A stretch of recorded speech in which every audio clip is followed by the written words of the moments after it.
കോവളം ബീച്ചിൽ കൂട്ടമായി jelly fish. Kovalam തീരത്താണ് ഇന്നലെയും ഇന്നുമായി വൻതോതിൽ ജെല്ലി ഫിഷിനെ കണ്ടത്.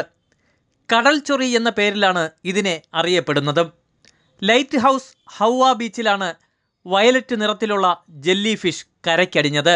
തീരത്തടിഞ്ഞ ജെല്ലി ഫിഷ് മനുഷ്യന് ഹാനികരമല്ല. എന്നാൽ ഇവ ദേഹത്ത് വീഴുകയാണെങ്കിൽ ചൊറിഞ്ഞു തടിക്കുകയും ചെയ്യും. അധികം ജെല്ലി ഫിഷുകളും ചത്താണ് പൊങ്ങുന്നത്. ടൂറിസം വകുപ്പിൻ്റെ താൽക്കാലിക ജീവനക്കാരെത്തി ജെല്ലി ഫിഷിനെ കുഴിച്ചു മൂടുകയായിരുന്നു.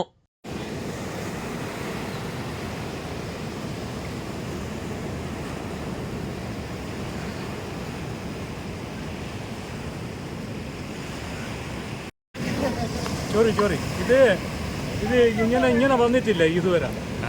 ഈ പ്രാവശ്യം ഞങ്ങൾ ഇപ്പോഴാണ് ആദ്യമായിട്ട് കാണുന്നത് ഇങ്ങനെ കൂടുതൽ വലുതായിട്ട് പറഞ്ഞത്. കടൽ മൊത്തം നിറഞ്ഞു കിടക്കാണ്. കടൽ മൊത്തം മീൻ പിടിക്കുമ്പോഴേ വലയിൽ കയറ്റി വരും.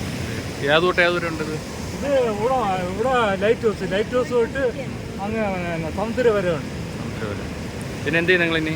ഇതിനെ കുടിയിട്ട് പോയിട്ട് പോകണം. അല്ലെങ്കിൽ ഇതിൽ ഇവിടെ ഇടാൻ നോക്കില്ല. ചൊറി കടിക്കും, ദേഹം മൊത്തം കടിക്കും.